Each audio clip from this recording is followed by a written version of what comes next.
Hi, my name is Father Joe Menkhaus, and this is the St. Bernadette Parish Westlake podcast. As a parish family, this podcast is a way that we share our story of faith in Jesus Christ. Join us as we dive deeper into the mysteries of our Catholic faith and the reasons for our joy, especially our hope in the love of God.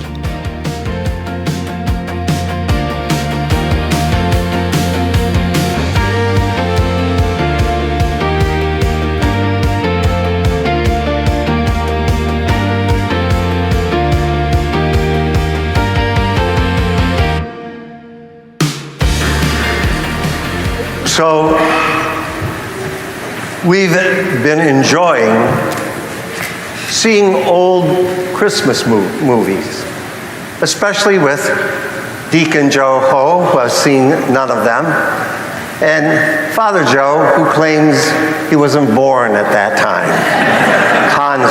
Constantly. So we've watched Miracle on 34th Street, black and white, and in color. We've watched Elf, and we've watched A Christmas Story. Deacon Joe thought the lamp was absolutely hysterical. And we watched Die Hard. So I know there's a debate. Is Die Hard a Christmas movie? So I had seen it a long time ago, and so Deacon Joe and I watched it, and I'm not going to recommend it because the language is horrendous, and the use of our Lord's name, I spent a lot of time just praying in reparation. But how could it be even considered a Christmas movie? Oh, it does take place on Christmas Eve. And there's a lot of Christmas decorations and Christmas music played throughout it. So I said, where's the debate? And then I started reading and praying the beginning of Matthew's Gospel. And I've been focusing on Saint Joseph. Now, those warm, fuzzy movies that we like, Hallmark Christmas movies, my favorite is Prancer. I love that. It brought me to tears, you know. That sort of represents the embrace and kindness, the yes of our Blessed Mother, relationship, acceptance. A child is born. But Die Hard. Well, let's look at St. Joseph. Every plan that St. Joseph made as a male and as a father was changed by God. Every one of them. Going to marry this young girl. She's pregnant. What do I do? He's told, accept her into your home. He said, I want to act in a righteous fashion. And he says, all right, I'll do that. Then he goes off and has to deal with the Roman authority. Says, now we want to take a census so we can tax you all the more. You have to go to the place of your birth. So he places Mary on the beast of burden, and off they go. And then he has to deal with homelessness. There's no place in the inn.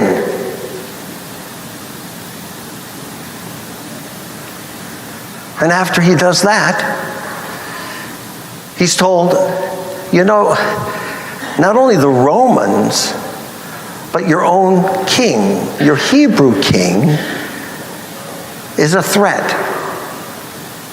So don't go back home, go to Egypt.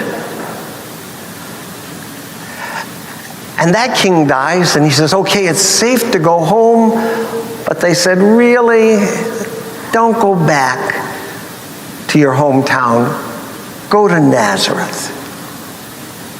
Every plan of his was changed. Now, I do like Bruce Willis, and I do like Mel Gibson in their action movies. I like them.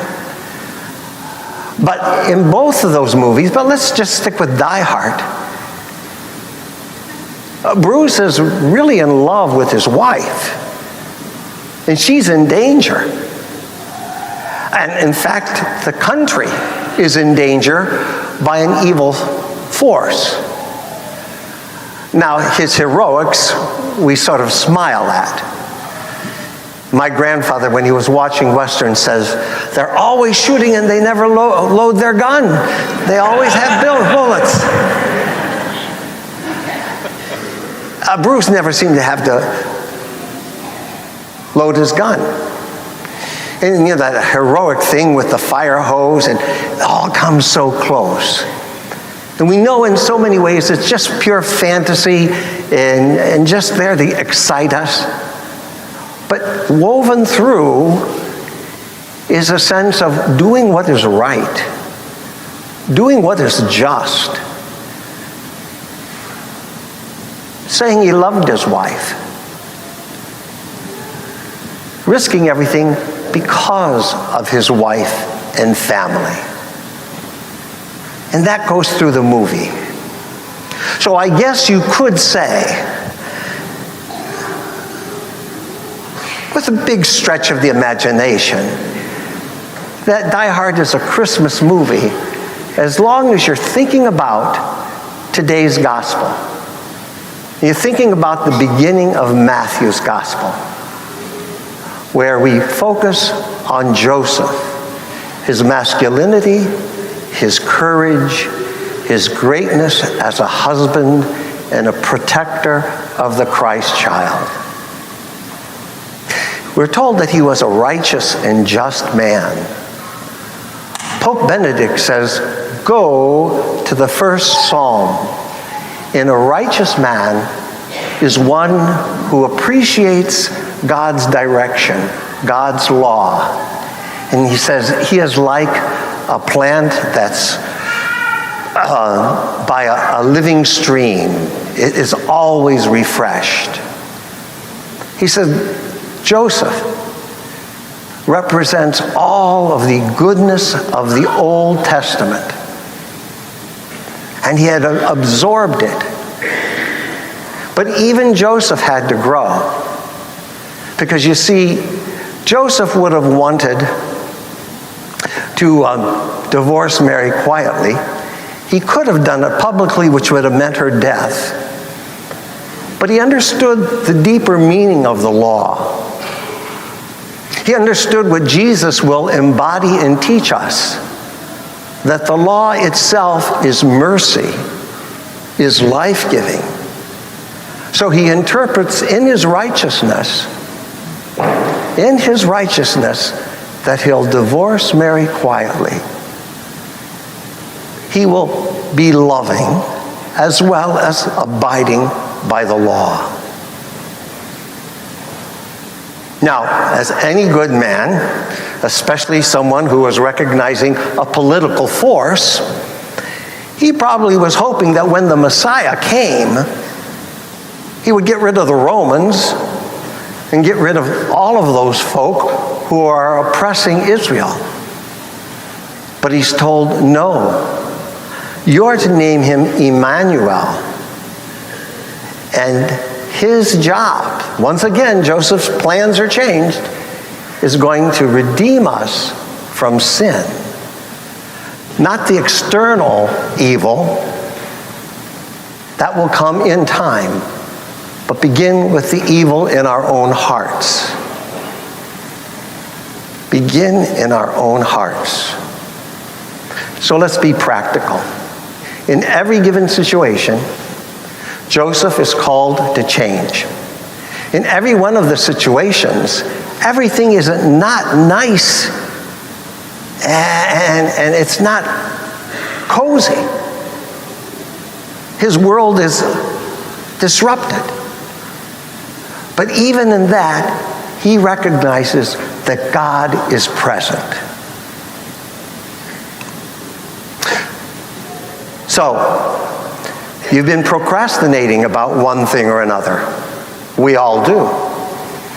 Some people might say, I still have to do Christmas shopping.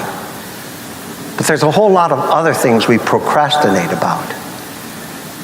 In today's gospel, let's take the example of St. Joseph. Let's not wait till all our world is perfect to begin to pray. Let's not wait until our family is just like that picture on the Christmas card to begin to reconcile, to love, to go the extra mile. Let's not begin or wait until our government and all the politics of the world are at peace and accord, but let us act in an according way right now. I think this morning's gospel invites us to see the courage that should be in every person, but in particular, us men. It's St. Joseph's yes that allowed Jesus to be a son of David. Mary's yes, he became one with us in our humanity.